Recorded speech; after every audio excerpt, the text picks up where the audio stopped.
साथियों नमस्कार, मैं हरिश्चंद्र बंडवाल इस वीडियो में आप सभी का स्वागत करता हूं। दोस्तों, एक ही दिन में गांधी परिवार का बुखार उतर गया। बहुत बड़ी खबर है दोस्तों। और गांधी परिवार का अगर बुखार उतर रहा है, ये सियासी बुखार की बात कर रहा हूं, तो आप समझ लीजिए कि कांग्रेस की कितनी बड़ी फजीहत हुई होगी। आज का दिन बड़ा विशेष है दोस्तों। आज का दिन इसलिए विशेष है क्योंकि भारत का जो राष्ट्रगीत है वंदे मातरम, उसके 150 साल पूरे हो रहे हैं दोस्तों। राष्ट्रीय गीत वंदे मातरम के ये बड़ा विशेष दिन है। और अगर राष्ट्र के लिए कोई विशेष दिन होता है तो आप यकीन मानिए कांग्रेस के लिए वो घड़ी शुभ घड़ी नहीं होती है। आपको आश्चर्य होगा। और क्यों एक दिन में बुखार उतर गया, यह जानना जरूरी है दोस्तों। क्योंकि अभी एक दिन पहले ही न्यूयॉर्क में, दुनिया के सबसे अमीर शहर में, एक मुस्लिम मेयर बना।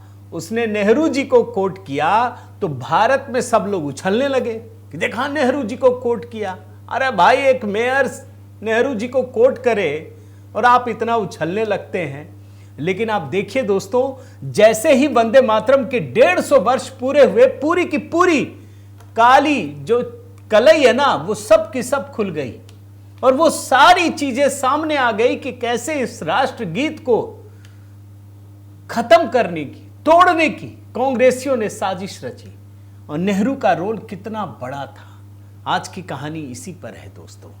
और आप एक बात याद रखिए, वंदे मातरम ये ऑफिशियली भारत का राष्ट्रगीत है। ये इनके बोलने से ना, ये शब्द, ये दो शब्द से बहुत सारे लोगों को एकदम मिर्ची लगने लगती है, कांग्रेसियों को और बहुत सारी पार्टियों को। अभी तो मैं आपको दिखाऊंगा। तो मेरा निवेदन है दोस्तों, जब मैं इतनी बड़ी घटना आपके सामने रख रहा हूं, तो आज का पहला कमेंट वंदे मातरम यही रखिएगा, ताकि जो राष्ट्र विरोधी ताकतें हैं, जो इस गीत से, ये राष्ट्र गीत से चिढ़ती हैं, उनको ये जवाब दिया जा सके कि जी हां, हम वंदे मातरम कहेंगे और खुलकर कहेंगे। तो आज का पहला कमेंट वंदे मातरम दोस्तों। इसके बाद अपनी राय दीजिएगा। और बिहार को लेकर दोस्तों, हमारी टीम ने जो गीत तैयार किया है वो अब भी है। 3 गीत हमने तैयार किया है। तो मेरा निवेदन है कि देखिए, कमेंट में हमने लगा दिया है, तुरंत क्लिक करके देखिए, बताइए कैसा लगा। आइए शुरू करते हैं दोस्तों। मैं वंदे मातरम की कहानी आपको दिखाऊं और बताऊं कि कैसे नेहरू ने जिन्ना के आगे घुटने टेक दिए। लेकिन उससे पहले दोस्तों, आज बिहार में जो कुछ हुआ, उसमें राहुल गांधी की रैली में 2 छोटी छोटी क्लिपिंग आपको दिखाना चाहता हूं। आप जानते हैं, राहुल गांधी के सामने 2 कांग्रेसी कार्यकर्ता आपस में लड़ रहे थे, पीट रहे थे। अब राहुल गांधी लड़ाई नहीं रुकवाते, मजे लेने लगते हैं। इनकी रैली में कांग्रेसी कार्यकर्ता लड़ रहे हैं, ये रैली में मारपीट नहीं रुकवाते, मजे लेते हैं। आपका वो हिस्सा दिखाता हूं, देखिए। फायदा मिलेगा। क्या हो रहा है? क्या हो रहा है? पिटाई हो रही? हाँ? देखो भैया, ऊपर बच्चे लड़ रहे हैं, बीजेपी ने इनको भी लड़ा दिया। देख रहे हैं ना? एक और क्लिप दिखाता हूं, फिर मैं वंदे मातरम की कहानी पर आता हूं। रैली में दोस्तों, कांग्रेस के मंच पर राहुल गांधी हैं, एक महिला आती है, धक्का मुक्की होने लगती है। कांग्रेस नेता पहले इस महिला को गिराते हैं और बाद में राहुल गांधी धक्का देते हैं। देख लीजिए, छोटा सा हिस्सा है। अद्भुत नजारा, अद्भुत क्षण, निश्चित तौर पर अमरपुर के लिए अद्भुत नजारा, अद्भुत क्षण, निश्चित तौर पर अमरपुर के लिए। अब वंदे मातरम की कहानी दोस्तों, कैसे नेहरू ने जिन्ना के आगे घुटने टेक दिए। आज का दिन बड़ा विशेष था दोस्तों। जैसे मैंने आपको बताया, प्रधानमंत्री मोदी ने, आज मैं कुछ जरा डॉक्यूमेंट्स भी आपको दिखाऊंगा, इसलिए जरा पूरा वीडियो देखिएगा। आपको पता चलेगा कि नेहरू ने क्या क्या लिखा है, क्या क्या कहा है। पीएम मोदी ने दिल्ली में इंदिरा गांधी इंडोर स्टेडियम में वंदे मातरम के 1 साल तक चलने वाले कार्यक्रम का आज शुरुआत की है दोस्तों, उद्घाटन किया। इस अवसर पर प्रधानमंत्री मोदी ने एक स्मारक डाक टिकट और सिक्का भी जारी किया। और यह कहा कि 7 नवंबर 2025 का दिन ऐतिहासिक है। हम वंदे मातरम के 150वें वर्ष का महाउत्सव मना रहे हैं। जरा आपको सुनाता हूं उनका एक बयान कि वंदे मातरम का उद्घोष गान स्वतंत्रता आंदोलन के दौरान कितनी बड़ी प्रेरणा का काम कर रहा था। जरा सुनिए। 1996 में गुरुदेव रवींद्रनाथ ठाकुर ने कोलकाता अधिवेशन में वंदे मातरम गाया। 1905 में बंगाल का विभाजन हुआ। ये देश को बांटने का अंग्रेजों का एक खतरनाक एक्सपेरिमेंट था, लेकिन वंदे मातरम उन मंसूबों के आगे चट्टान बनकर के खड़ा हो गया। बंगाल के विभाजन के विरोध में सड़कों पर एक ही आवाज थी, वंदे मातरम। अब देखिए, आप जानते हैं दोस्तों, ये तो ऐतिहासिक सच है ना कि अंग्रेजों ने 1905 में बंगाल का विभाजन कर दिया। अंग्रेजों के उस विभाजनकारी मंसूबे के आगे वंदे मातरम गीत चट्टान की तरह खड़ा हो गया। लेकिन क्या हुआ? कांग्रेस ने क्या किया? 1937 में दोस्तों कांग्रेस ने वंदे मातरम को ही तोड़ दिया, उसके 2 हिस्से कर दिए। प्रधानमंत्री मोदी ने इसकी चर्चा की। उन्होंने कहा कि आजादी की लड़ाई में वंदे मातरम की भावना ने पूरे राष्ट्र को प्रकाशित किया था, लेकिन दुर्भाग्य से 1937 में वंदे मातरम के महत्वपूर्ण पदों को, उसकी आत्मा के एक हिस्से को अलग कर दिया गया था। आज कोई अगर बोल देना आधा तो पापी बता देंगे ये कांग्रेसी। कितना बड़ा पाप किया गया आप सोचिए। वंदे मातरम को ही तोड़ दिया। इधर महात्मा गांधी ने रघुपति राघव राजा राम को ही पलट के रख दिया, और इधर नेहरू जी और उन्होंने मिल करके इसको भी खत्म कर दिया। जरा एक हिस्सा आपको प्रधानमंत्री मोदी का सुनाना चाहता हूं, सुनिए। क्यों? वंदे मातरम से जुड़ा एक और विषय है जिसकी चर्चा करना उतना ही आवश्यक है। आजादी की लड़ाई में वंदे मातरम की भावना ने पूरे राष्ट्र को प्रकाशित किया था, लेकिन दुर्भाग्य से 1937 में वंदे मातरम के महत्वपूर्ण पदों को, उसकी आत्मा के एक हिस्से को अलग कर दिया गया था। वंदे मातरम को तोड़ दिया गया था, उसके टुकड़े किए गए थे। वंदे मातरम के इस विभाजन ने देश के विभाजन के बीज भी बो दिए थे। राष्ट्र निर्माण का ये महामंत्र, इसके साथ ये अन्याय क्यों हुआ, ये आज की पीढ़ी को भी जानना जरूरी है, क्योंकि वही विभाजनकारी सोच देश के लिए आज भी चुनौती बनी हुई है।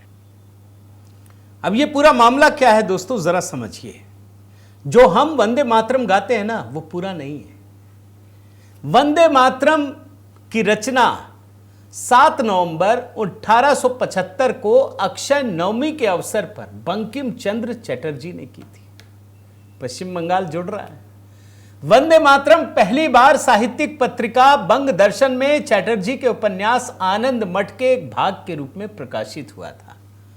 कांग्रेस ने इसको राष्ट्रगान बनाने का फैसला किया। आप जानते हैं, मुस्लिम लीग ने विरोध किया, बोला नहीं, हम नहीं करेंगे, ये तो हिंदू धर्म के लिए है, हमारा कोई लेना देना नहीं। कांग्रेस ने घुटने टेक दिए। तभी से चल रहा है ये खेल। और क्या किया? एक कमेटी बनाई गई। कौन कौन थे? गांधी, नेहरू, अबुल कलाम आजाद और सुभाष चंद्र बोस 1937 में। और इस गीत पर आपत्तियां आमंत्रित की गई, बताइए। और उसके बाद दोस्तों 1937 में भारतीय राष्ट्रीय कांग्रेस के फैजपुर अधिवेशन में नेहरू की अध्यक्षता में, सुन लीजिए, कांग्रेस वर्किंग कमेटी ने फैसला किया कि केवल गीत के पहले 2 छंद ही गाए जाएंगे, ताकि ये जो मुसलमान कह रहे हैं उसको मान लिया जाए, राष्ट्रीय एकता बनाई जाएगी।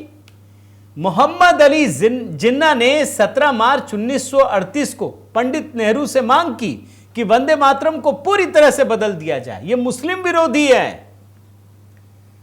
और कांग्रेस ने वंदे मातरम के कुछ हिस्सों को हटाने का फैसला किया कि चलो मुसलमान के आगे झुक जाओ, झुक गए। जानते हैं कौन सा हिस्सा है जो हटा दिया गया? प्रधानमंत्री मोदी ने मूल गीत की कुछ पंक्तियां आज उद्धृत की हैं। जरा सुनिए और बोलिए कि कहां इसमें मुसलमानों के खिलाफ कुछ लिखा है। सुन लीजिए। आजादी की रक्षा कैसे करनी है, बंकिम बाबू के पूरे मूल गीत की पंक्तियां हैं। तुम ही दुर्गा 10 प्रहरण धारिणी, कमला कमल दल विहारिणी, वाणी विद्या दायिनी, नमामि त्वम नमामि कमलाम, अमलाम अतुलाम, सुजलाम सुबलाम, मातरम वंदे मातरम।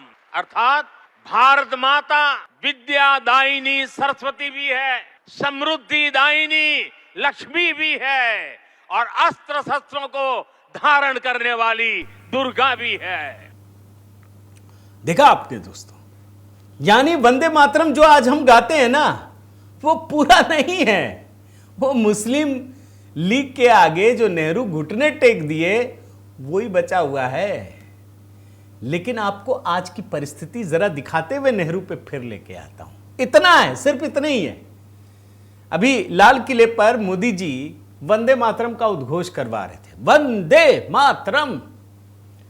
देखिए, ध्यान से देखिएगा, केजरीवाल जी बैठे थे, कांग्रेस का तो कुकर्म दिखाई दिया। केजरीवाल ने नारा नहीं लगाया, उनको बड़ी आपत्ति थी। जरा देखिए ना। वंदे वंदे। फिर आगे बढ़िए। ये जो तुष्टीकरण कहां तक जाती है, जरा चीजें आपको दिखाता हूं। बिहार में तो चुनाव हो रहा है।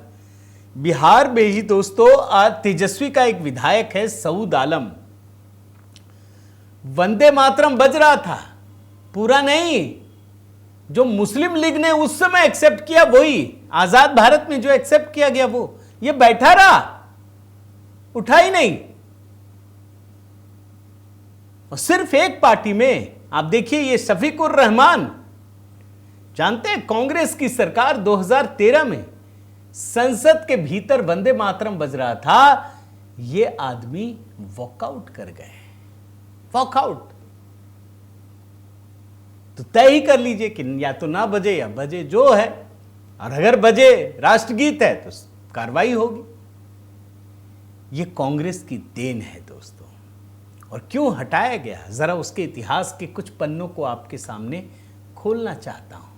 जरा नेहरू जी के उन कुकर्मों को भी तो देखिए। इसलिए बोल रहा हूं क्योंकि वो मुस्लिम लीग के आगे झुक गए, जिन्ना के आगे घुटने टेक दी। आप देखिए एक एक चीज। ये मैं कुछ लेटर आप उसका हिस्सा दिखाता हूं। नेहरू ने जिन्ना को जो चिट्ठी लिखी उसका हिस्सा है ये। वंदे मातरम, मैं हिंदी में पढ़ रहा हूं दोस्तों, regarding the Vande Mataram song, इसी वाले हिस्से को पढ़ रहा हूं। वंदे मातरम गीत के संबंध में कार्यकारी समिति वर्किंग कमेटी ने पिछले वर्ष अक्टूबर में एक विस्तृत वक्तव्य जारी किया था, जिस पर मैं आपका ध्यान आकर्षित करना चाहूंगा। सबसे पहले यह याद रखना आवश्यक है कि कांग्रेस द्वारा कभी भी कोई औपचारिक राष्ट्रीय गान स्वीकृत नहीं किया गया। ये जिन्ना के आगे लिख रहे हैं। अरे जिस जिन्ना को जीवन भर नहीं समझा सके, उसके आगे घुटने टेक रहे थे। वो तो फिर भी अलग पाकिस्तान लेके निकल गया और आपने कब्जा कर लिया। आगे का एक चिट्ठी दिखाता हूं, ये देखिए। मैं हिंदी में ही पढ़ रहा हूं दोस्तों। वर्किंग कमेटी की बैठक 26 अक्टूबर से 1 नवंबर 1937 तक कोलकाता में हुई। इस बैठक में समिति ने वंदे मातरम गीत के कुछ भागों पर मुसलमानों द्वारा उठाई गई आपत्तियों की वैधता को स्वीकार किया। अतः समिति ने यह सिफारिश की कि नेशनल गैदरिंग्स में वंदे मातरम गीत के केवल पहले 2 पद यानी फर्स्ट 2 स्टैंजाज ही गाए जाएं। जब कुछ आपत्तियां उठाई गई तब वर्किंग कमेटी ने इस विषय पर सावधानी पूर्वक विचार किया और अंततः यह सिफारिश करने का निर्णय लिया कि गीत के वे कुछ पद जिसमें कुछ रूपकात्मक संदर्भ निहित हैं, राष्ट्रीय मंचों या अवसरों पर नहीं गाए जाने चाहिए। यह लिखा हुआ है। झुक गए, घुटना टेक दिया। लेकिन यदि बड़ी संख्या में उन लोगों को जिन्होंने इस गीत को लंबे समय से सम्मान दिया है या अपनाया हुआ है, इसे त्यागने के लिए बाध्य किया जाए तो यह उनके प्रति अनावश्यक चोट पहुंचाने और स्वयं राष्ट्रीय आंदोलन को क्षति पहुंचाने के समान होगा। किसी राष्ट्रीय संगठन के लिए ऐसा करना अनुचित होगा। नेहरू एक बार स्पीच देते हैं, उस समय क्या कहते हैं जरा वो हिस्सा आपको दिखाता हूं, बड़े ध्यान से इसको देखिए। मैं हिंदी में ही पढ़ रहा हूं, मैं एक लाइन दिखा देता हूं। I for my self cannot really, मैं स्वयं किसी विचारधारा, चाहे वह हिंदू हो या मुस्लिम, को लेकर विशेष उत्साह नहीं दिखा सकता। जैसे ही विचारधारा की बात आती है मैं वंदे मातरम को भूल जाता हूं। लोगों का मन जब विचारधाराओं की ओर मुड़ जाता है तो उनके मन में एक प्रकार का भ्रम उत्पन्न होता है, क्योंकि उनका ध्यान उन रूपकों, वाक्यांशों या विचारधाराओं की ओर चला जाता है जो अन्य लोगों के अनुकूल नहीं होती। गीत का बाद का भाग भारत के अधिकांश भागों में शायद ही कभी गाया या उपयोग किया गया है। मेरा मानना है कि वर्किंग कमेटी का यह वक्तव्य एक अच्छा और सही वक्तव्य है, मतलब बाकी का हिस्सा छोड़ दिया गया। एक और हिस्सा आपको दिखाता हूं, ये देखिए, ये वाला। कांग्रेस के इतिहास में पहली बार हमने इस गीत से कुछ हद तक औपचारिक रूप से निपटा है, अब तक ऐसा कभी नहीं किया गया। और आखिरी का हिस्सा है, ये पहली बार हुआ है कि हमने वंदे मातरम गीत के स्थान को औपचारिक रूप से स्वीकार किया, जो अब तक केवल बार बार गाया जाता रहा है। कैसे? हमने यह भी स्वीकार किया कि गीत के शेष भाग में कुछ विचारधारात्मक तत्व, रूपक और संकेतात्मक भाव शामिल हैं, जिन्हें भारत के विभिन्न समूह स्वीकार नहीं कर पाते। और जब हम राष्ट्रीय गीत की बात करते हैं तो हमारा अर्थ संपूर्ण भारत के लिए एक ऐसे गीत से होता है जिसे हर व्यक्ति ईमानदारी और निष्ठा से स्वीकार कर सके। अतः कोई विचारधारा ऐसी है जिसे भारत के विभिन्न समूह ईमानदारी और सच्चाई से स्वीकार नहीं कर सकते, तो वह विचारधारा राष्ट्रीय गीत के लिए उपयुक्त नहीं मानी जाती। अच्छा, मान लीजिए जवाहरलाल नेहरू, महात्मा गांधी, सब ने भैया मुसलमान कैसे आएंगे यही कहकर के हटा दिया ना। अरे तो जब उन्हीं मुसलमानों ने पाकिस्तान ले लिया तब क्यों नहीं लागू कर दिया पूरा गीत? सोचिए, इस सवाल का जवाब होना चाहिए दोस्तों। मैंने इसीलिए कहा कि आज का पहला कमेंट वंदे मातरम लिखिएगा। कैसे ये सरकार घुटने टेकती है। एक और हिस्सा दिखाता हूं, आप देखेंगे, you will see that the major part of the statement, आप देखेंगे कि स्टेटमेंट का मुख्य भाग जनता के समक्ष प्रस्तुत किए जाने के उद्देश्य से तैयार किया गया है और हम पूरे भारत के संदर्भ में सोच रहे हैं, ना कि केवल कलकत्ता या बंगाल की जनता के लिए, बल्कि भारत के 35 करोड़ लोगों के लिए। और हम लोगों में, जानते हैं दोस्तों, ये कांग्रेसियों की बात कह रहा हूं, एक बड़ी गजब की बीमारी है। वो कोई काम करने से पहले उसका जो एक्सक्यूजेज है ना, वो इतना लंबा तैयार करते हैं कि कहना नहीं। जैसे मैं नेहरू की बात बता रहा हूं, नेहरू ने इसके बाद सदर जाफरी को एक चिट्ठी लिखी। आपको मैं उस चिट्ठी का हिस्सा कुछ पढ़ करके सुनाना चाहता हूं।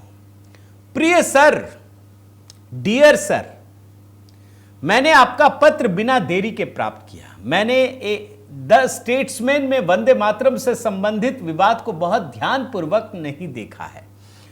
कांग्रेस ने आधिकारिक रूप से किसी गीत को राष्ट्रीय गान के रूप में स्वीकृत नहीं किया है। यह 1937 की चिट्ठी दिखा रहा हूं जो सरदार जाफरी को जवाहरलाल नेहरू ने लिखा है। व्यवहार में वंदे मातरम गीत अन्य गीतों के साथ राष्ट्रीय सभाओं में गाया जाता रहा है। इसका कारण यह है कि पिछले 30 वर्षों से यह गीत ब्रिटिश इंपीरियलिज्म, साम्राज्यवाद के खिलाफ भारत के संघर्ष के प्रतीक के रूप में लोगों के मन में गहराई से जुड़ गया है। इस संदर्भ में यह गीत भारत माता की स्तुति के रूप में अत्यधिक लोकप्रिय हुआ और व्यापक रूप से अपनाया गया। अब हम इस तथ्य से जूझ रहे हैं कि इस गीत के लेखक बंकिम चंद्र चट्टोपाध्याय एक ऐसे व्यक्ति थे जो राष्ट्रवाद के आदर्श में गहराई से आस्थावान थे, जिनका प्रभाव अत्यंत गहरा था। परंतु यह भी सत्य है कि इस गीत की भाषा बंगाल के बाहर कठिन और अपरिचित है और इसलिए यह लोगों के लिए आसानी से स्वीकार्य नहीं है। देखिए वंदे मातरम के खिलाफ क्या लिख रहे हैं।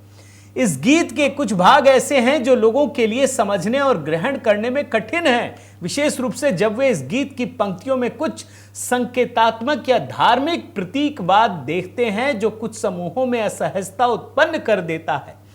हमारे लिए यह उचित होगा कि हम ऐसे सरल भाषा में अधिक उपयुक्त राष्ट्रीय गीत तैयार करें जो सभी के लिए सुलभ हो और प्रगति की भावना के साथ जुड़ सकें।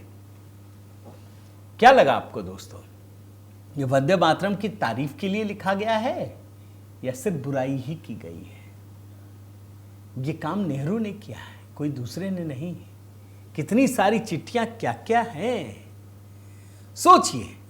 उसी नेहरू को जब ममदानी ने कोट किया ना तो सारे लोग उछलने लगे, दिखा मेयर साहब ने कर लिया। एक दिन बाद ही ये निकल गया। अभी तो 16 तारीख को 14 तारीख को रिजल्ट भी आना है ना, बाल दिवस भी है, नेहरू जी का जन्मदिन भी है, देखिएगा। अच्छा ही किया, मैं आपको बोल रहा था ना दोस्तों कि ममदानी ने बड़ा अच्छा किया नेहरू जी का नाम लेकर, उसने सेट किया टारगेट। लेकिन नेहरू जी ने इस देश के लिए क्या किया ये भी तो देखिए। अच्छाई तो सब जानते, जरा बुराई भी निकालिए। उम्मीद करता हूं दोस्तों ये वीडियो आपको पसंद आया होगा, जरूर कमेंट कीजिएगा। एक ऐतिहासिक चर्चा बहुत जरूरी है। किसी देश की जीवंतता के लिए उसके इतिहास को टटोलना बड़ा जरूरी होता है। आपसे निवेदन है दोस्तों कि अगर आपने चैनल सब्सक्राइब नहीं किया है तो जरूर कीजिए, लाइक कीजिए, बेल आइकन दबाइए। और हाँ, HB मेलोडी पर दोस्तों गीतों का सिलसिला जारी है। देखिए कमेंट में मैंने लगाया है, ये गीत हमारी टीम ने बड़ी मेहनत से तैयार किया है दोस्तों। तुरंत अभी के अभी कमेंट बॉक्स में जाकर क्लिक कीजिए, देखिए, बताइए कैसा लगा। बहुत बहुत धन्यवाद। जय सिया राम।